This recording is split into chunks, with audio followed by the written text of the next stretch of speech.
The ceasefire between Israel and Hamas, enacted on January 19, 2025, hangs precariously in the balance.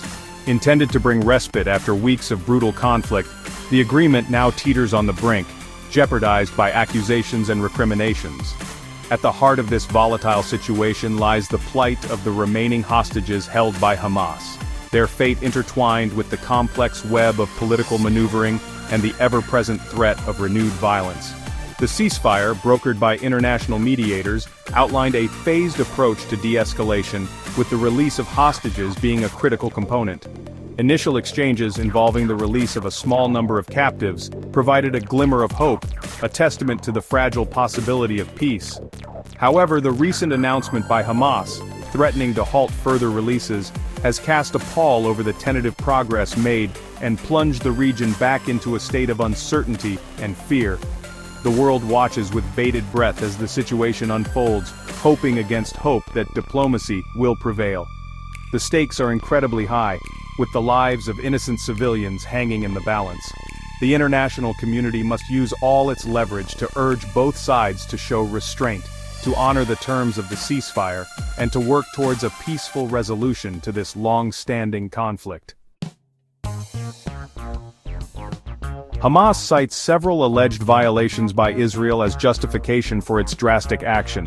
They claim that Israel has reneged on its commitments outlined in the ceasefire agreement, specifically concerning the rehabilitation of Gaza and the return of displaced Palestinians to their homes. The accusations center around the dire humanitarian situation in Gaza, where the scars of war run deep. Hamas points to the slow pace of reconstruction in Gaza, where thousands remain displaced from their homes, forced to live in makeshift shelters or overcrowded UN facilities. They claim that Israel has deliberately obstructed the flow of essential building materials into Gaza, hindering efforts to rebuild shattered lives and infrastructure. The lack of adequate housing, coupled with limited access to clean water and sanitation, has created a breeding ground for disease and despair. Adding fuel to the fire are accusations that Israel has continued to target Palestinians in Gaza despite the ceasefire agreement. Hamas alleges that Israeli forces have engaged in sporadic shelling and gunfire, terrorizing the civilian population and undermining any sense of security. These alleged violations, if proven true, represent a blatant disregard for the ceasefire and threaten to unravel the fragile peace that holds the region together. Israel has vehemently denied Hamas's allegations, calling them baseless attempts to derail the peace process and hold the hostage negotiations hostage. They maintain that they have upheld their end of the ceasefire agreement, pointing to the significant reduction in violence and their ongoing efforts to facilitate the flow of humanitarian aid into Gaza. However, the specter of renewed conflict looms large, casting a long shadow over the nation. In response to Hamas's threats, the Israeli Defense Forces have been placed on high alert, with leave for combat soldiers cancelled and reinforcements deployed to the Gaza border. The Israeli government has vowed to take all necessary measures to ensure the safety and security of its citizens, warning Hamas that any harm inflicted upon the hostages will be met with swift and decisive retaliation. While Israel remains committed to securing the release of its citizens held captive, it faces a complex and delicate situation.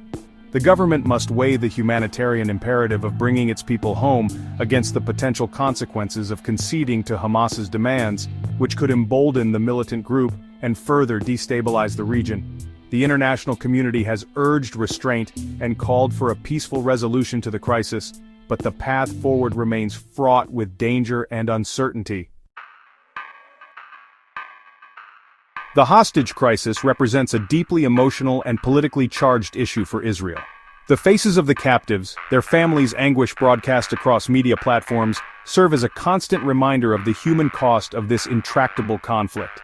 The pressure on the Israeli government to secure their release is immense, fueled by public outcry and a profound sense of national responsibility. The hostages, seized by Hamas during the October 7, 2023 incursion, come from all walks of Israeli life: soldiers, civilians, men, women, and children. Their captivity has gripped the nation, uniting Israelis across the political spectrum in a shared desire for their safe return. The government has vowed to spare no effort in bringing them home, but the complexities of negotiating with a militant group like Hamas, designated as a terrorist organization by many countries, present formidable challenges. The hostage crisis has reignited debates within Israel about the best approach to dealing with Hamas. Some advocate for a hardline stance, arguing that any concessions will only embolden the militant group and perpetuate the cycle of violence. Others believe that dialogue, however difficult, is the only path to a lasting solution that ensures the safety and security of all Israelis. As the crisis deepens, the Israeli government faces agonizing choices, balancing the immediate imperative of rescuing its citizens with the long-term goal of achieving a just and lasting peace in the region.